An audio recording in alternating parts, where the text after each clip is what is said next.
முடியல. ஒருத்தவர் வந்து பணத்தை கொடுத்து எங்களுக்கு தான் நீங்க ஓட்டு போடணும் அப்படின்னு சொல்றாங்க.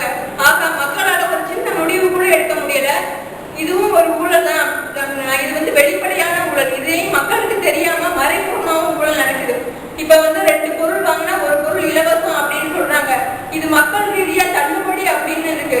ஆனா இதை உள்ள ஆராய்ச்சி பார்த்தோம்னா இதுலயும் ஊழல் அப்படின்ற ஒரு வார்த்தை கண்டிப்பா மறைந்திருக்கிறது.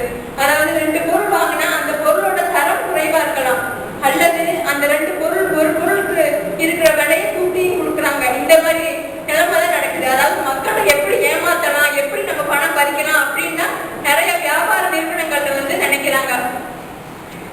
அடுத்ததா வந்து பார்த்தோம்னா இப்ப வந்து காமராஜர் வந்து அரசியல் இருக்கும்போது சொல்லியிருக்காரு, நான் ஊழலே இல்லாத ஆட்சி நடத்துவேன் அப்படின்னு சொல்லியிருக்காரு. ஆனா அதையே இப்ப நம்ம பார்த்தோம்னா பல அரசியல் தலைவர் நானும் ஊழல்ல ஈடுபடுவேன் அப்படின்னு சொல்லிதான் இன்னைக்கு மாற்றிருக்காங்க. சோ இது தலையில அப்படியே மாறி இருக்கு. அது மட்டுமா நம்ம மனிதரை மட்டுமே ஊழல்ல ஈடுபடுத்துறோம், கடவுளையும் நம்ம ஊழல்ல ஈடுபடுறோம். எனக்கு இந்த இதை செஞ்சுன்னா அவளை காப்பு செய்யறேன், தங்கத்துல இது செய்யறேன் அப்படின்னு சொல்ற